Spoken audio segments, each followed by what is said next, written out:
So, in this session we will be discussing about the different feeding system to multiple effect evaporators, and actually there are 4: forward feed, backward feed, mixed feed and parallel feed. So, I will first draw the diagrams of 4 different types of arrangements, and next we will discuss about the relative utility of one with respect to other, for what sort of feed we will go for, what type of feeding system, right. So, multiple effect,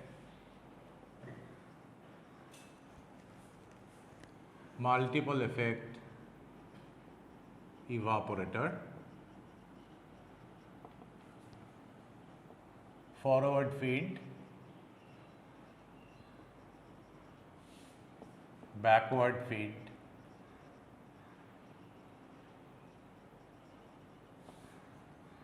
mixed feed and parallel feed.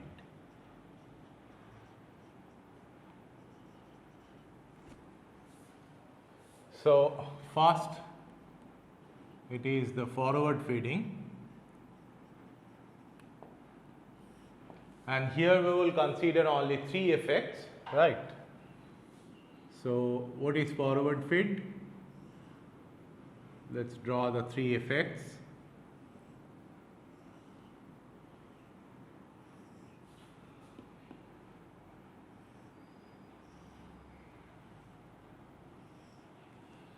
So, there is a steam chest of the evaporators,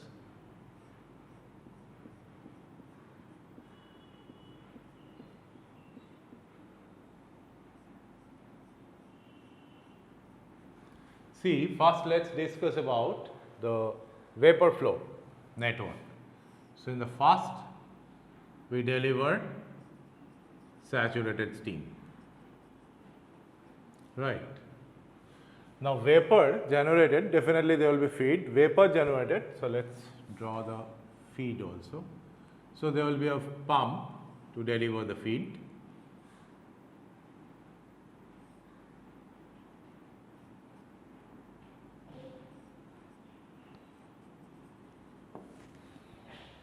Now, vapor generated in the first effect, right, will be charged to the steam chest of the second effect. So, evidently the second effect has to function at a lower pressure than that of the first effect. What is the reason? See, here the steam temperature is TST, here the boiling point is TS1. So, the driving force is TST minus TS1, the pressure is P1. So, if the same vapor goes to the steam chest of the second effect, here the temperature will be TS1. So, evidently we have to set a temperature TS2 lower than TS1, because the driving force for heat transfer will be TS1 minus TS2. So, it is obvious that the superincumbent space pressure, that is P2, in the second effect must be lower than that in the first effect, right. So, similar is the case for the third effect. The vapor generated in the second effect will be delivered to the steam chest of the third effect. So, here it is P3. So, here the temperature, the boiling point will be TS3 less than TS2, right.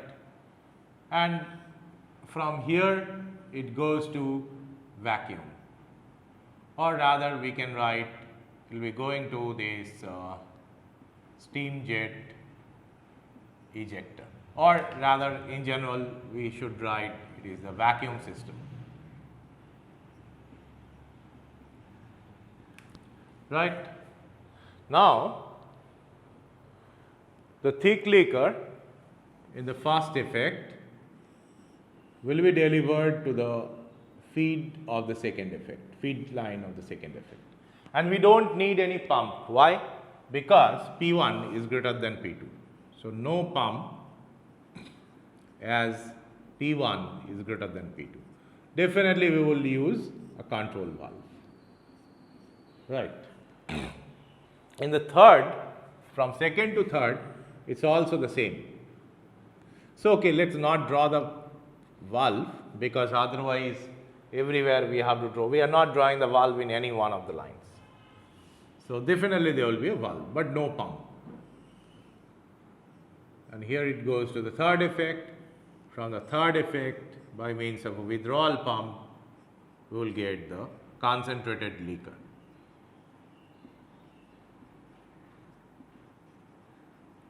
Right.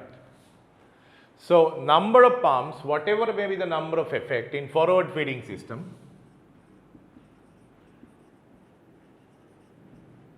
will be 2, right? One feed pump, another withdrawal pump. Next, if we think of backward feed, we have to note that the vapor network in all the different types of feeding system remains identical. Like steam will be delivered to the first effect, vapor generated from the first effect will go to the steam chest of the second effect, so on and so forth. Right. So, the backward feed, again the same vapor network will be conserved or will be retained, the same structure will be retained, right. That means we will deliver the steam in the steam chest of the first effect here. We are delivering the steam in the steam chest of the first effect, saturated steam, right. The vapor goes to the second effect steam chest, and from here it goes to the third effect steam chest, and from the last it goes to the vacuum system.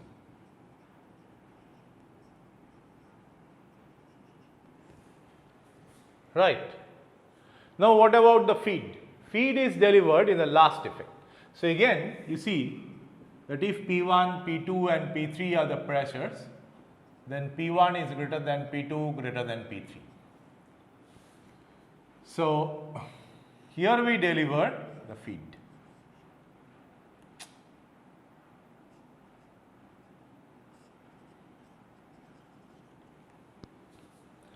Now, intermittently concentrated liquor obtaining what we are getting from the third effect will be pumped to the second effect. Why we have to use a pump? Because it is charging the liquid against an adverse pressure gradient, right. P3 is lower. So, here we will be using a pump to deliver the feed in the second effect, and here also again another pump delivering the feed to the first effect, and finally it is being withdrawn from the first effect, right. Concentrated liquor. So, that is the backward feeding system.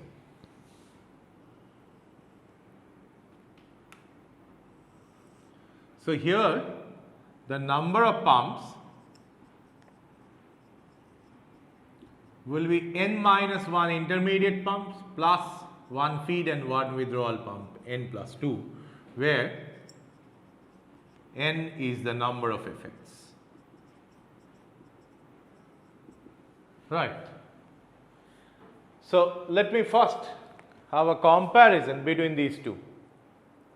See, here the number of pumps is low, here the number of pumps is dependent on the effect, and definitely it is higher than that of forward feeding pumps.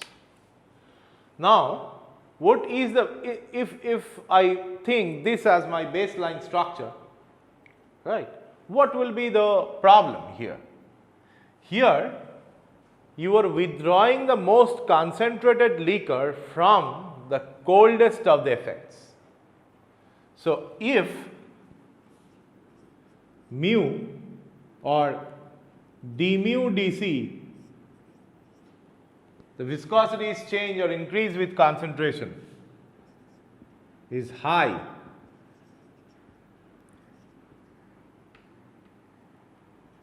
withdrawal from the last effect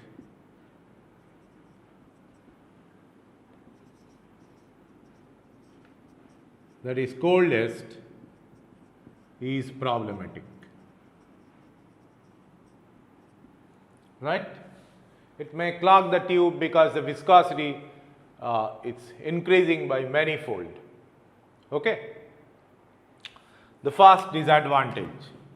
Second, if the feed is subcooled, let's say feed temperature is lower than TS3 even, right? Then a huge subcooled heat or then the evaporator or then the system has to function with huge subcooled heat load. That is F into CPF into TS1 minus TF. Right. So if I have a subcooled feed, definitely we should not use forward feeding system. So that too were the primary problem. Now, in order to eliminate that problem, what we did?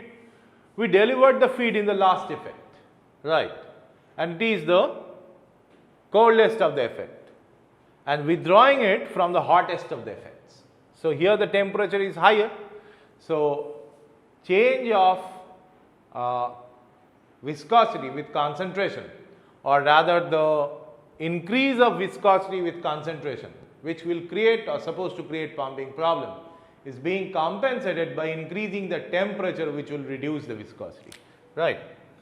So problem of concentrated viscous liquor withdrawal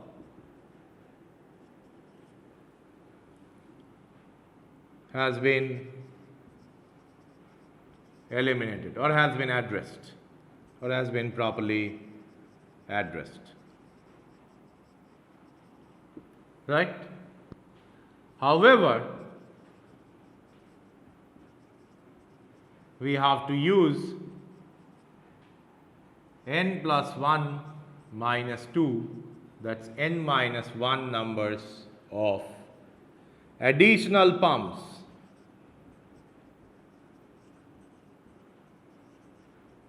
relative to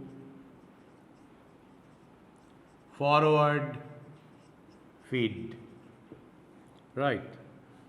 Number 1, number 2.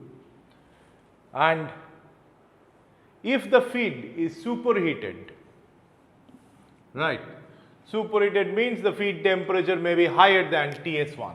Say it is here TS1, this is TS2, this is TS3. Feed temperature is higher than TS1. So what will happen? Huge flashing will take place. Automatically it will evaporate, and that vapor is being lost in this vacuum system. You are unable to use the enthalpy of that vapor generated, right? Not recommended or not suitable for superheated feed. TF greater than TS1, right? So that's the problem. So you see, when we should then recommend this forward feeding system? So this is forward feeding system is recommended for superheated feed.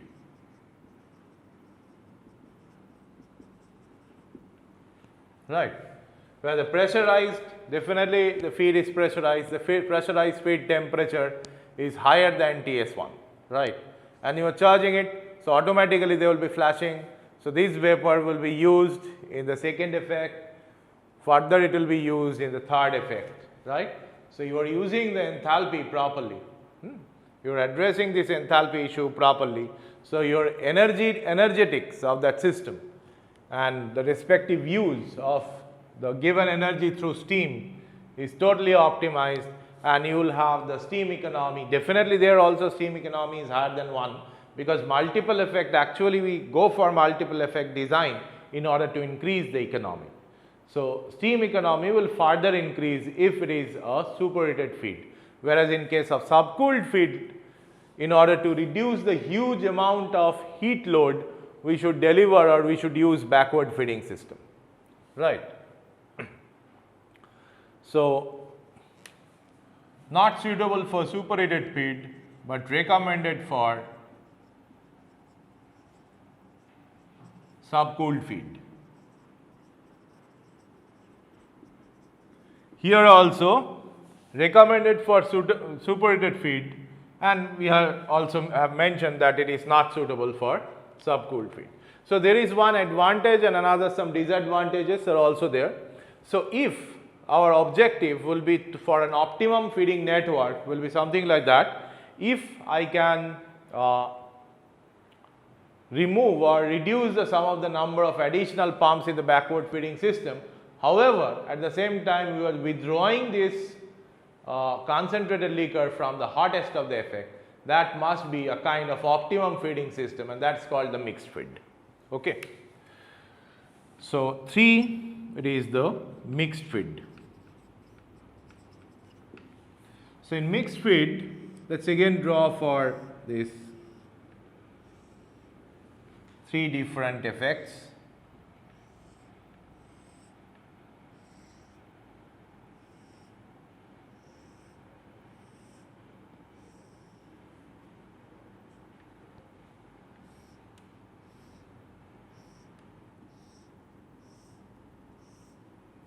Right.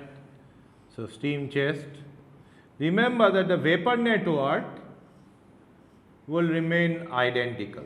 That is, steam will be fed in the steam chest of the first effect, vapor generated from the first effect is just like here. So, this is steam, or rather saturated steam, vapor being issued from the first goes to the second, from the second it goes to the steam chest of the third, and lastly to vacuum system.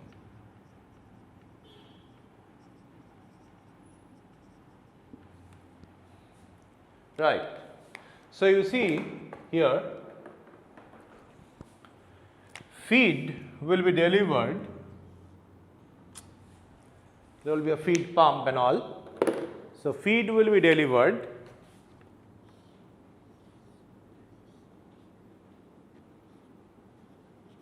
in any intermediate, and here the intermediate is only the second one.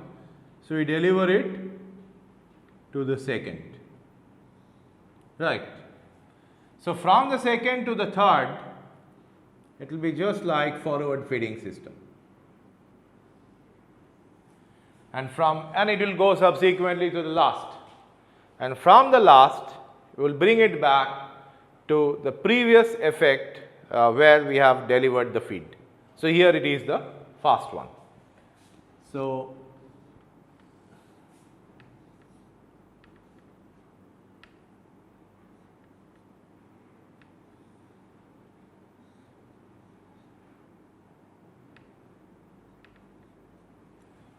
and from the last from the first we withdraw the feed by means of another withdrawal pump, right. So, you see if I have 5 effects, I may deliver it to the second, may deliver it to the third, right, or maybe fourth even. So, from the third, if we deliver it at third effect, from the third the liquor goes to the fourth, and from fourth to fifth, and from the fifth back to the second, and by again using an intermediate pump it goes to the first, and then it goes out, right. So, here the number of pumps,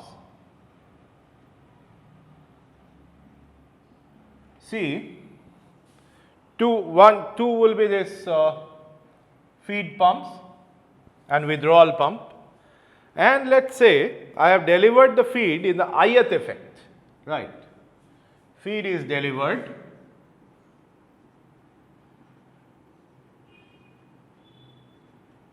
in the ith effect.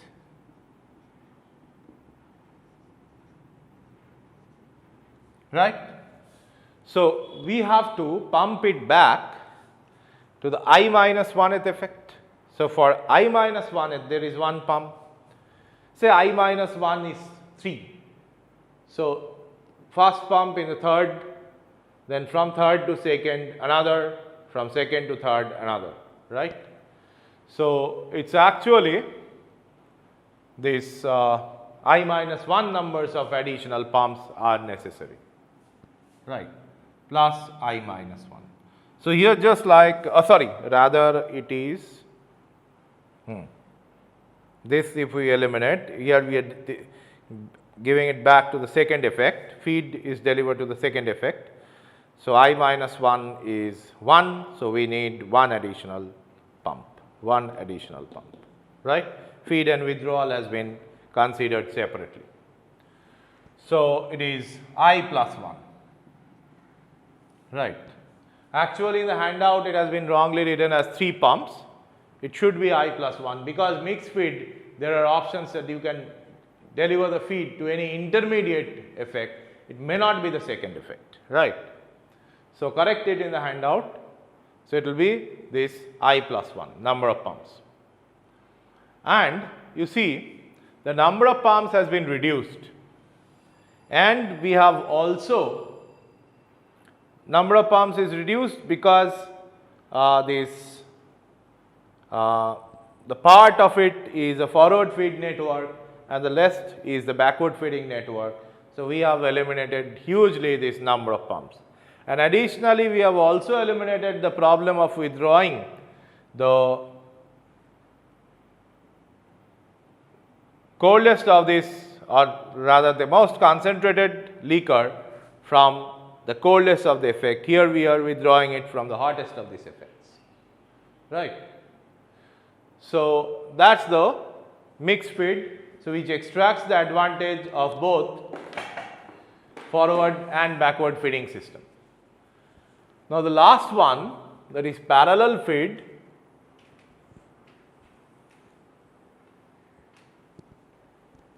The parallel feed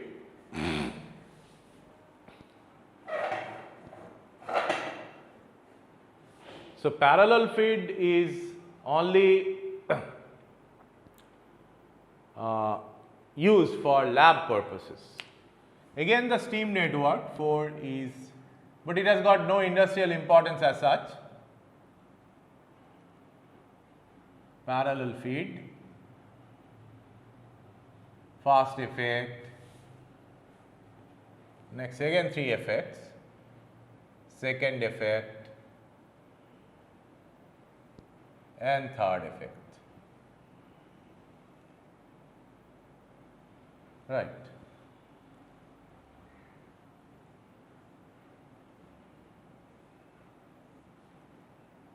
So, here we have the steam chest, right, and we deliver the steam as usual in the fast effect, saturated steam, and the vapor network in all type of feeding arrangement remains identical. It goes to the second, and from here it goes to the third, and finally to vacuum.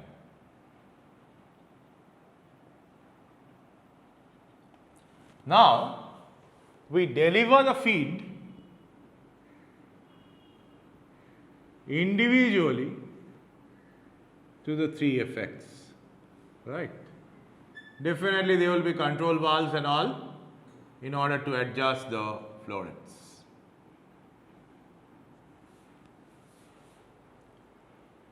So, feed is parallelly delivered to the 3 or n number of effects, and we individually withdraw the product from each of these effects by means of pump, right. So, here It's only recommended for small scale, maybe pharmaceutical industry and in lab scale, right. So, parallel feed, it's gives you much better controllability, a manual controllability rather. So, you can operate it manually without any problem, basically any control problem, but this is not at all recommended or used in process industry. We use mostly forward, backward or mixed feed. So, with that understanding of multiple effect evaporators, let us now go for understanding the design, right, how to design a multiple effect evaporator. And there are two design procedures. One is the fundamental one is called the equidistribution of pressure.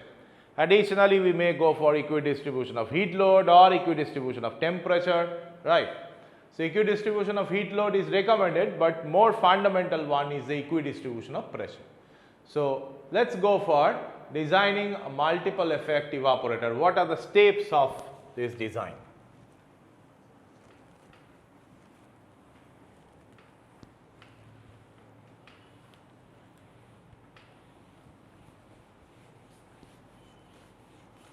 So, see, when it is given that I have a feed, the flow rate is such and such, its temperature will be something like that, okay. Additionally,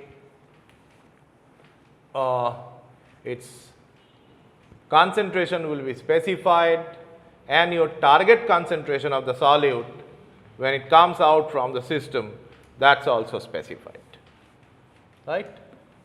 So, this much is whatever you know, and maybe your regarding the utility, you may be given that okay, you have supply for this unit, you will be supplying steam at say 2.5 atmosphere, that is also available, okay.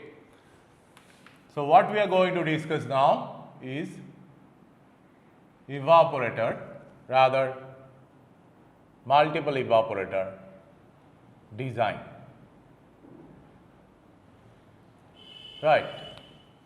So, given feed flow rate, feed composition, feed temperature and target concentration and maybe PST, the steam pressure, okay.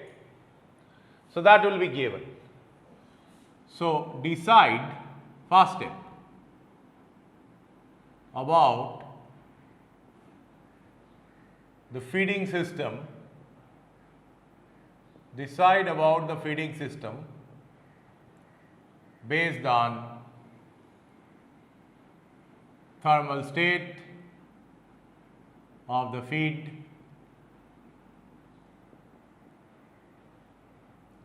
and economic optimization.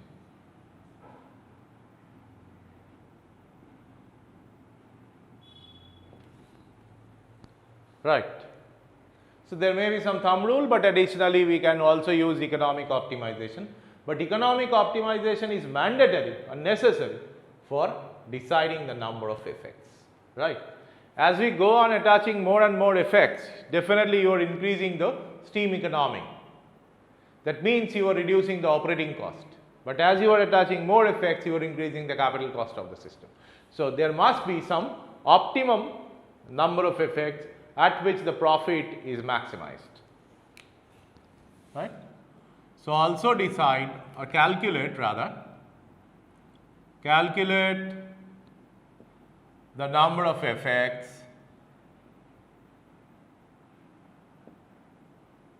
by economic optimization, right. Let us say that is definitely not the case, it is you are working with a forward feeding system. Let n equal to 3 forward feed right. So you see that again if I draw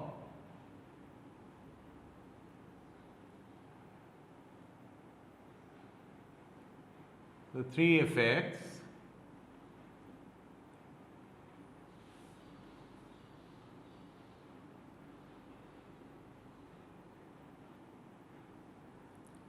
in the first we are charging what? Steam. Let us say the mass flow rate m dot st, ladder d lambda st, which we can solve from PST. Right. Feed F, ZF, TF given. Right. Let the vapor from here, it's V1, here the pressure is P1, let us write TS1 prime, TS1, P2, TS2 prime, TS2, and also we have TW1, pure water's boiling point, TW2, here P3, the correct sequence will be P3, TW3, TS3 prime, TS3. So from here we are getting L1, X1, we do not know what is X1, neither we know L1, and from here L2, X2, and finally L3, X3, which is equal to X given, right, the final target. And here it is V2, here V3. Right. Now, I know this steam pressure. Assume a suitable pressure in the last effect. That is P3. Now, what about the suitability? Definitely it depends that as you go on increasing the vacuum, right, or lowering the pressure P3, your operating cost will increase. However, there is some upper limit. See, the vapor being issued from this last effect, it's fed to the steam jet ejector and finally it is being condensed, right. Or even you may use a vacuum pump. So where you may be using a wet pumping system where it is fast surface condensed and then fed to that pump. Now, no matter what you are using, but cooling water, you know, it's available in the plant at 25 degree, right. So if cooling water is available at 25 degree, at least you should go for what is the lower limit actually that we are trying to decide. At least you should go for a 15 degree difference with cooling water. So vapor temperature, pure water's vapor will be at 40 degree, 25 plus 15. But additionally there will be some this boiling point rise, hydrostatic elevations and all. So at least go for 50 degree, right. So 50 degree Celsius water, what is the corresponding pressure we know, and that will be the lowest possible vacuum we can actually use where we are using cooling water to condense the vapor coming out from the last effect. Otherwise we cannot do that, okay. So if I am using coolant, which is absurd, to condense the vapor from the last effect, then we can go for higher degree of vacuum, but that is not possible because use of coolant in condensing this vapor from the last effect is totally uneconomic. So you have to use cooling water. So cooling water is available at 25. Approach, or it should not be called approach because the heat transfer approach or heat exchangers approach, because here it is being mixed, right. So when it is being mixed, then at least you go for if it is a direct contact condenser, it may be approach also whenever you are using vacuum pump under wet pumping system. So whatever it is, the temperature difference must be at least 15 degree. So vapor coming at 40 degree, cooling water at 25 degree, then it is a feasible thermal contact. So, but 40 degree means that here actually the temperature will be still higher because 40 degree is a pure water's boiling point, right. So you can go for additional 10 degree allowance, that is 50 degree. So 50 degree is the temperature of the water coming out. So corresponding to 50 degree we can calculate the pressure, right. Definitely we will not go for 50 degree, but 50 degrees corresponding pressure is the minimum threshold for vacuum. We can't go below that, okay. So once decided, or once we got this value of P3, calculate delta P overall as equal to P steam minus P3. Equidistribute pressure.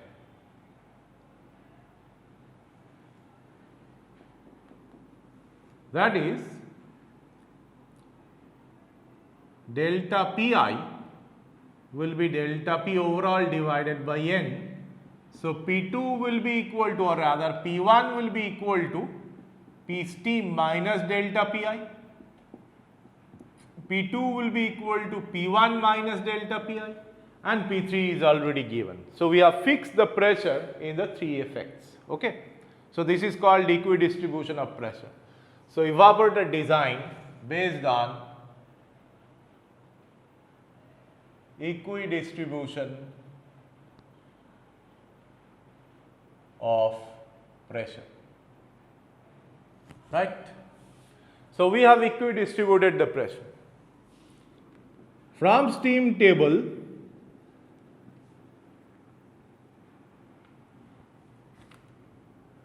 determine pure water's boiling point at this three pressure, that is TWI, I equal to 1 to 3, knowing PIs. Okay. Next, now you see we don't know what is the concentration here, x1 or x2 we don't know, x3 we know. So in order to calculate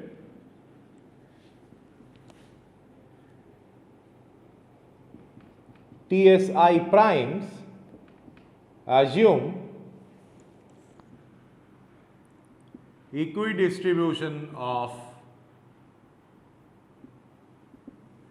concentration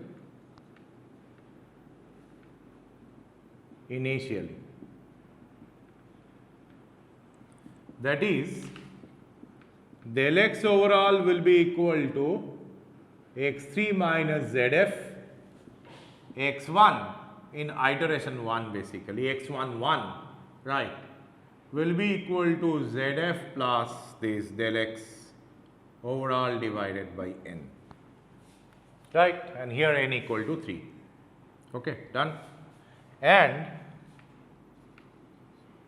x2 overall will be equal to this x1 1 plus delta x n, or overall by N. So you have got an idea about what may be the concentration. This is an initial guess, okay. So we have got the initial guess. From During's plot,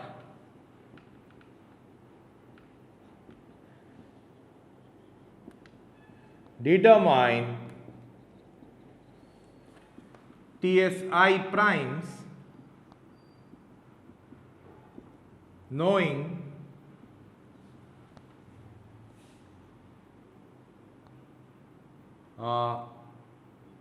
x1 k, x2 k and x3, right.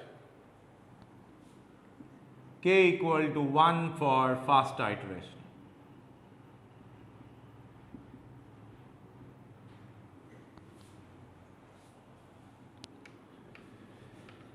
Calculate lambda s i's, I equal to 1 to lambda s I equal to 1 to n from During's equation. Already we have discussed. 8, knowing TSI primes and lambda SIs evaluate hydrostatic head correction for individual effect. Right? Evaluate this and calculate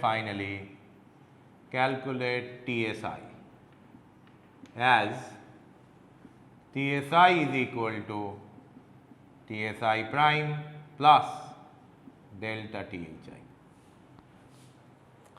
So, you have got the boiling points actually and the latent heat.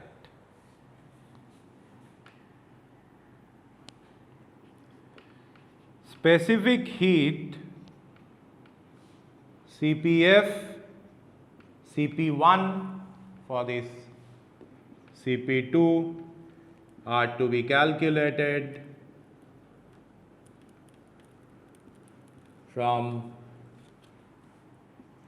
x1 K, x2 K and x3.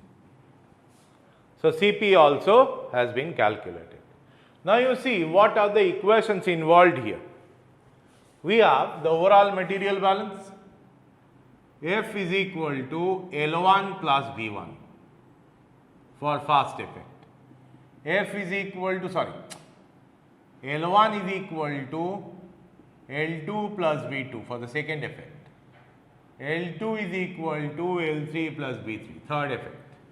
Next, FZF is equal to L1 X1, L1 X1 is equal to L2 X2, L2 X2 is equal to L3 X3. Component material balance. This is overall material balance, component material balance. Next we have energy balance. So, that is F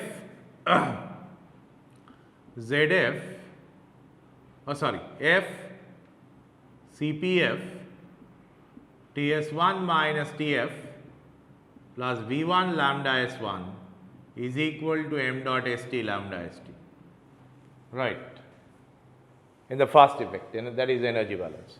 In the second effect, L1 Cp L1, then Ts2 minus Ts1 plus V2 lambda S2 is equal to V1 lambda S1, because this vapor will condense here and will release the latent heat. Next, L2 Cp L2 Ts3 minus Ts2 plus V3 lambda S3 is equal to V2 lambda S2. Right. Now, how many unknowns are there? We have unknowns L1 V1, L2 V2, L3 V3, 6.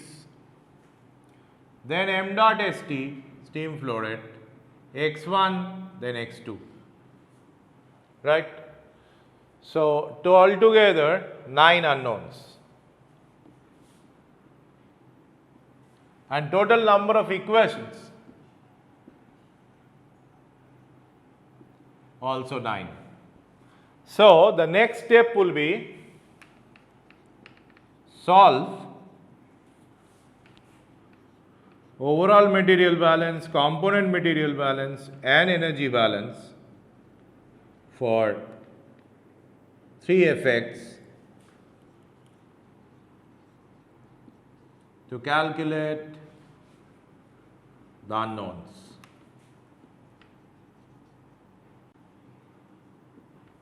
Right.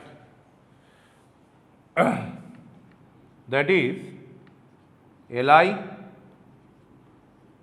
I equal to 1 to n, right, Vi I equal to 1 to n. Next, m dot st. Next, I will get x1 k plus 1. It will be newly generated, the iteration will be newly generated, x2 k plus 1, right. So, next it will be a step for convergence check. if mod of xi k plus 1 minus xi k is less than epsilon, the tolerance, then proceed for step 12. Else set k equal to k plus 1 and go back to what here in this step. Go back to step 6 unless you have the convergence achieved. Right? So, once we have achieved the convergence, then we have got all the values correctly. So, step 12 will be calculate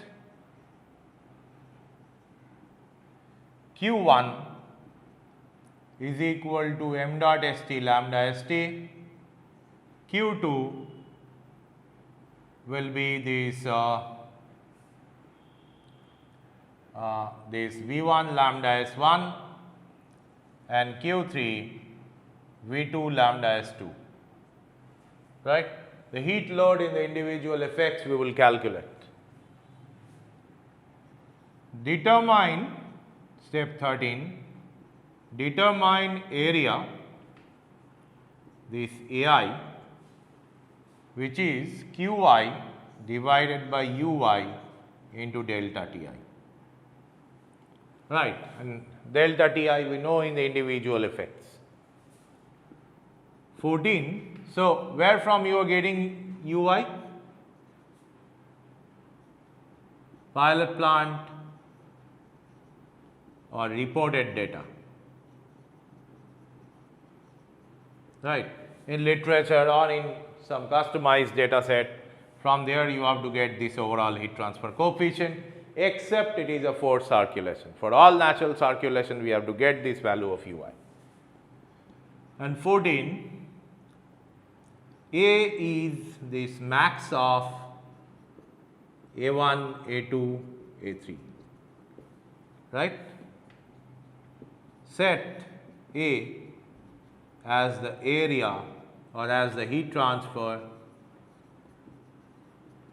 area of all evaporators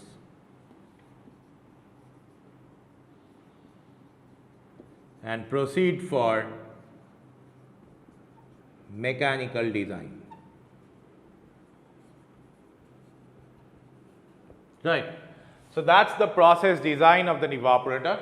Definitely it includes this economic optimization regarding the type of feeding system we are using and the number of effects, right.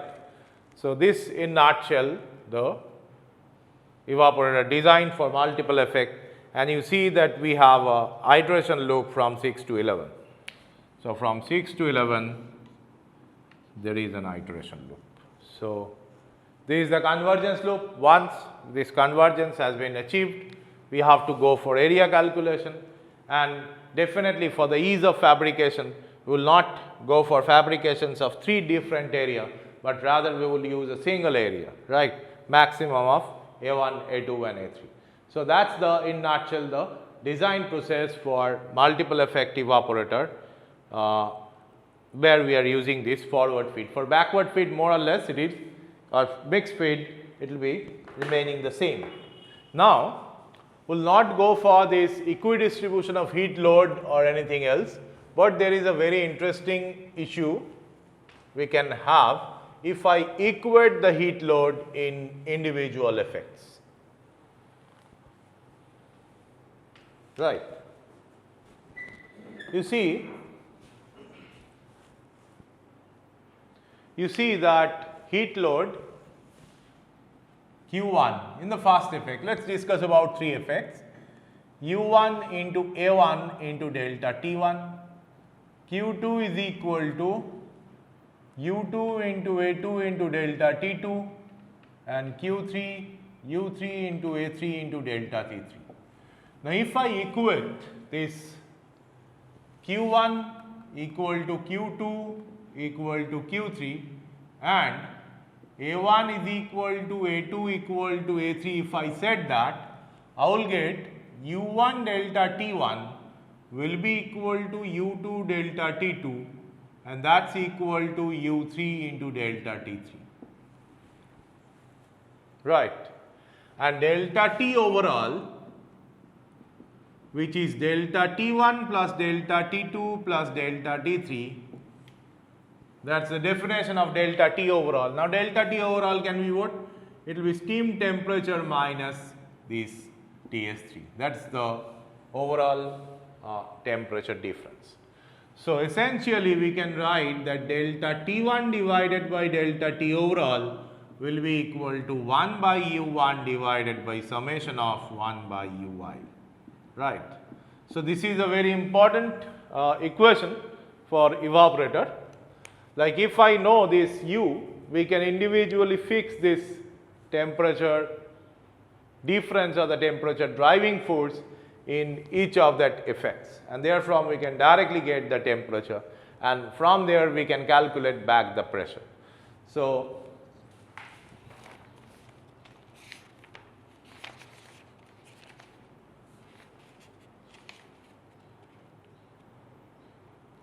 in GATE this problem of evaporators are pretty simple. I will post certain assignments and definitely you will be able to solve it. It's not at all, it's using mostly the flat equation, this component material balance, overall material balance and energy balance, additionally the capacity equation.